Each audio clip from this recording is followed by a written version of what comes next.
I'm joined by George Conway, a man who needs no introduction. He founded the Anti-Psychopath Pact. George, welcome. I want to get your reaction to yesterday's bizarre, disastrous, unhinged, mentally unwell press conference by Donald Trump. Well, I think you just summed it up there. I mean, I think this is the part of the campaign I've been so looking forward to, which is when people actually get to see Donald Trump again. I think it was a great advantage for Trump for essentially the last 3.5 years to be off of a lot of people's radar screens. So they began to forget. I mean, they even forget the pandemic and what happened during the pandemic. But let's leave that aside. They forget his craziness. They forget the chaos. They forget the reason why he just exhausted the American people. And so now they're seeing that again. And he's much, much worse now. He's much worse because these people with, malignant narcissists, these narcissistic sociopaths only get worse over time, as history has shown. And he's getting older, and he's obviously suffering cognitive decline. And he's under so much more pressure than he has been over the past few years, because now he realizes he stands convicted of 34 felonies. He stands charged with 54 more. And if he's not elected president, there is going to be nothing that's going to prevent him from going to prison. Maybe he'll get lucky in one of his appeals, but he's not going to go 4 for 4. And so he knows he's looking at a prison sentence. It stresses him out. He doesn't know how to combat it. He's also suffering narcissistic injury because he is watching Kamala Harris get the acclaim and the praise and the applause and the crowds that he can't get. And she's basically trolling him just by being a happy warrior. And he's miserable. So, it's interesting that he's decided to stop campaigning over the next couple of weeks. I think he's done that. He's doing that because I think to protect his own fragile ego. He can't compete with her. So right now he's not going to try. He's going to sit there and sulk, and he's going to start pointing fingers at his aides, and he's going to start lashing out. And we saw a lot of that yesterday.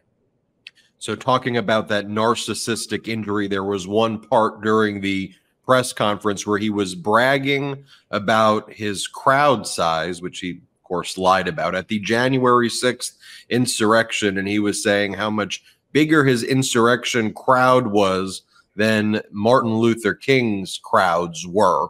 Let me just show you this moment. And because the Anti-Psychopath Pact goes into the pathology of Donald Trump, I want to get your take right here on what he said. Let's play it. Never see the picture of the crowd, the biggest crowd I've ever spoken. I've spoken to the biggest crowds. Nobody's spoken to crowds bigger than me. If you look at Martin Luther King, when he did his speech, his great speech, and you look at ours, same real estate, same everything, same number of people. If not, we had more.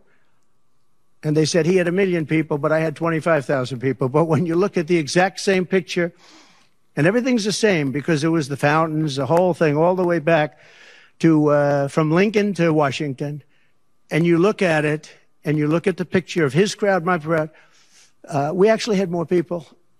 They said I had 25,000, and he had 1 million people, and I'm okay with it because I liked Dr. Martin Luther King. Yeah. Look, extra accordion hands there, piano, tiny piano fingers. What's your reaction? I'm not even sure what he's talking about there. Is he really talking about the January 6th ellipse event? Because that was not in the same location as the I Have a Dream speech. The I Have a Dream speech was at the Lincoln Memorial, not to get too technical about this, but it was at the Lincoln Memorial and by the pool there. And then the ellipse speech was, about a half a mile or a mile away. And I don't know how obviously his crowd then was too large, but not nearly as large as what Dr. Martin Luther King had that day. So I really have no idea what he's talking about on any number of levels. I mean, he is just delusional. I mean, he said a lot of other bizarre and delusional things where he's remembering things that didn't occur, or professing to describe things that didn't occur. For example, he had that crazy story about the Republicans are fixated on Kamala Harris's relationship like 30 years ago with California, the California legislator Willie Brown, and Trump goes on about being in a near helicopter crash with Willie Brown, and Willie Brown said never been on a helicopter with him, and then it turns out that yeah, he was on a helicopter with Jerry Brown, who's a different Brown. They don't look. There you go. They don't look much alike, and Jerry Brown says, yeah, we went on a helicopter, but we didn't crash. So it's just the stuff that goes on in his brain.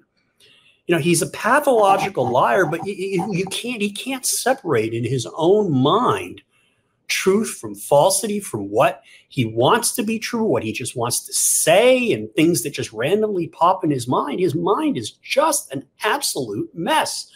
And we saw that yesterday. Couldn't even answer a question. It's just, this man is in no condition to run an ice cream stand, let alone the United States government. You know, as you were telling that helicopter story, it's interesting because there was an incident in the late 1980s, I believe, where someone from the Trump organization died in a helicopter crash. And then Donald Trump lied and said he was supposed to get on that helicopter. There was actually a book that was written by Wayne Barrett, who happened to write, Donald Trump did not hesitate to use that helicopter crash in the late 80s for his personal advantage. He planted stories suggesting that he had almost boarded the chartered copter himself, though he's never ridden to Atlantic City on one. Just an interesting anecdote that he lies about the same types of things and helicopter crashes over and over again, because that pathology, I think, it's historically been there, but it's getting worse, right, George? It absolutely is. And the pathology is his, you know, first of all, he's a sociopath who pathologically lies, but the narcissistic aspect of him is that he engages in self-aggrandizement. That's an example, like, I almost was killed and I defied that. And then he's done that in the past. For example, after 9/11, he said that he had been down at ground zero with the first responders. There's no evidence he was ever down at ground zero in 2001 or 2002 with the first responders who were digging out the rubble, and also at the same time, though, he didn't have any empathy for the people who suffered that day. Because you remember that video of him on the morning of in the morning of September 11th. They're asking him about what unfolded down there because he owned 40 Wall Street, which was just right down the street from the World Trade Center. He said, I now have the biggest building in New York, which wasn't true, by the way, but that's all he cared about. So he basically, it didn't matter to him that his colleagues died in that helicopter crash in Atlantic City. It was just an opportunity for him to say, oh, look at how I survived. You saw the same thing with the shooting in Pennsylvania. You know, he gets clipped by something. We're not really sure what. And of course, that becomes a big deal. And look at me, I took a bullet for you. And at the same time, he didn't really have much to say about the guy who was killed, the fireman who was killed, until basically it was pointed out, well, you didn't call the man's widow, and you didn't do anything about him, and you didn't say anything about him. It's just classic Trump. Everything is about him, about his self-aggrandizement. Nothing is about anyone else.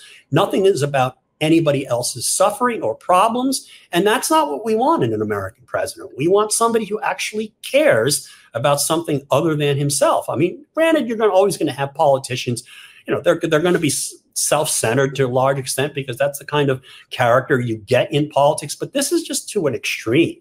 This is just to an extreme. And, you know, I mean, Joe Biden, he held on for a while because he thought he could do the best job for the American people. But at the end of the day, he did the right thing because he understood it wasn't about him.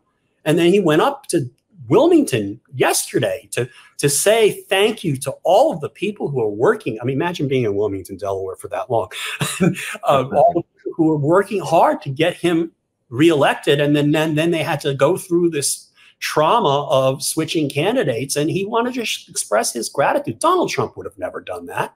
Donald Trump would have blamed them for his own failures. And Donald Trump is just, I mean, he is just everything you do not want in a public official and everything you do not want in a human being.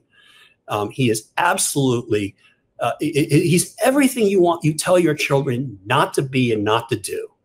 And he is the, you know, I mean, not that all of us are angels or perfect, and not that we don't do selfish or bad things from time to time, but at least we have consciences that keep us in check and make us feel bad when we don't do what we should do. And he has none of that, in addition to the fact that his brain is just a scrambled mess. George, within 48 hours of the Butler, Pennsylvania incident, Donald Trump started selling assassination edition sneakers. This is not parody. He sold them. And then he rolled out 4 or 5 other editions of this, a boot, a black sneaker. It's the Fight edition. He signs 10 and he's selling them for $299. And there were only 5,000 of them available. So trying to make about $1.5 million. Like who does that? I mean, could you fathom? I'm sure those sneakers will be a big hit at the prison commissary, I'm sure. But it's just crazy. I mean, it is just, and it's sort of interesting because I wrote the foreword to a book recently by Joe Conason, a longtime antagonist of mine. He used to write bad things about me in the 90s when I was working on the Paula Jones case, and we've become good friends. And I wrote the foreword to his book, which is all about how the Republican Party and the conservative movement, the right generally, has become a giant engine of grift. And that's one of the reasons why it glommed on to Donald Trump, because they could sell him. They could sell him to some people who would buy these sneakers. I mean, who buys these sneakers? Well, there are a lot of people who apparently will buy this crap. They buy the Trump NFTs. They buy these coffee table books of Trump waving at the helicopters or whatever. They buy, it's just a weird, sick industry. And Trump is there to profit from it. And he's there to profit from it. He's there to aggrandize himself from it. And that's, that's, we don't want that in a president. We don't want somebody who's just out there to benefit himself. And that's what he is. So yesterday, Donald Trump made about 100 posts, like post after post. Within 1 hour, he'd posted 27 separate memes like this. A very racist meme where he imposed Vice President Kamala Harris's face and darkened it extra black and different colors and put it on a beetle and said, "Are you buying our bullshit?"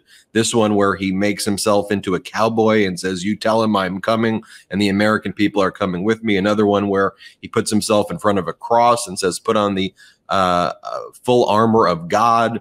One where he quotes QAnon. I mean, these are reposts by him, but he's posting these things where "we go one, we go all," which is the death cult slogan. Yet when you take a look at all of this, the New York Times headline was "Trump reinvents platform in a bid to court voters from taxes to TikTok." And the normalization of this behavior, I got to get your reaction to that before we go. I mean, it's something I've been yammering about for a long time. I mean, there should have been at some point the front page story about his mental problems, his mental illnesses, and his cognitive decline. I don't know. It's incomprehensible to me that so many parts of the mainstream media just will not talk about this. And I think the most interesting discussion of it is something that I mentioned in the launch video for our political action committee, which is there was a memoir written by a recently retired executive editor of the Washington Post. He had been executive editor for many, many years. He basically ran the newspaper. And in 2019, the colleagues began trying to impress upon him the need to start talking about Donald Trump's mental state. I mean, he was particularly unhinged, if you recall, in the late summer of 2019. I think it was in part because he realized the Ukraine scandal was about to hit him. But also he was falling behind in the polls, and he realized that he might not be reelected, and he realized that he was subject to potential criminal liability. And, you know, he started really, he had a bad few months in late 2019, and then he got boosted again in 2020 with the impeachment acquittal. But this executive editor of Washington Post wrote about how, okay, Conway wrote this article in the Atlantic, really well written article, he says, about Trump's mental state, and people were saying that we should follow up on that, and a former editor urged me to do it, but I decided that that's not for us to do. It's like, this is the same media that talked about Joe Biden's word slips and for weeks on end. And they're, you know, that's the same reasoning that the reason that they didn't talk about Trump's mental state back then, even though he's been slurring his words for years, was basically, well, we're not doctors or we're not experts. Like, well, you're no more an expert in cognitive decline and dementia and other diseases, possible manifestations of old age than they are mental health. And so it's like, you cover that stuff. If the president is ill, he has cancer, or a presidential candidate has to undergo treatment, you get doctors on and you start talking about it so they can explain to the American people what's going on with this particular public official and how it might affect their performance and whether or not they can serve the public. I mean, we saw that with United States Senator John Fetterman. It was a reasonable discussion in the national press about depression and whether somebody with depression who's treated for it can serve as a United States Senator. But this is a man who has a mental disorder that is 100 times worse than about with depression, and a lot more dangerous to the country. Abraham Lincoln actually he would have been on Prozac, they say today, if he were alive. But, you know, we got to talk about these things. It goes to qualifications. It's not something that it's not some side issue that doesn't matter. This goes to the core of how he behaves, what is important to him, whether he can process information, whether he can exercise judgment on behalf of the country and to preserve the Constitution, and whether or not he places any value in anything that doesn't assuage his ego. George, I'd be remiss if I didn't ask you, what's in the background right there? Those little dog statues in the background? These are corgis. They are porcelain corgis. And there are about 5 of them. I've collected like 2 or 3 sets of them. And also, here is a real corgi. This is a real corgi down there. Do you see him? I see him, and it brings a smile to my face. And George, I just think people, we want to go to the parks with our dogs and hang with cats and not have people call others childless cat ladies. Like, joy is a real thing right now, and the fact that that's being injected back into it, that we can have a realistic approach to the challenges we face, but actually recognize that, you know, we could unite and do great things for the country. I think that's catching on. Yeah, I think that's right. I mean, you know, we can disagree on things like, oh, what's the proper marginal tax rate and whether or not we should spend money on X or Y or not at all. But we're all in this together, and we have this system where that forces us, and at its best, forces us to talk about these things, maybe resolve them imperfectly. It's never going to be perfect, and the government can't fix everything, which is why I became a conservative. I thought that, the liberals in the 70s thought they could fix everything with the right laws. Now, the Trumpers are basically the people who want to enhance the government because they think they can force everyone to behave the way they want or to do harm to other people and to subjugate them through the use of the government. And that's not the purpose of the government. The purpose of our democratic government and the rule of law is to provide a system whereby we can resolve disputes about how we use public resources and what freedoms we have without, in an amicable, not perfectly amicable, but in a cooperative way that allows us to maximize our our well-being. And whether or not we agree on every issue or disagree, we should agree on that. And that, frankly, should be 90% of the ball game. That's what we're here for. That's why we stand for freedom, whether we're Democrats or, now Republicans don't really do that, which is shocking to me. But whether or not we're right or left, we should be standing for freedom and standing for the people's ability to live their lives as best they can, and to help and to show compassion to others, and to help other people in the world, aspire to the same goals. Everybody check out psychopac.org. When George Conway launched it, he put his money where his mouth was and made a big contribution to launch the PAC. And everybody, you should support it as well. Psychopac.org. George, thanks for your time. Appreciate that. Thank you.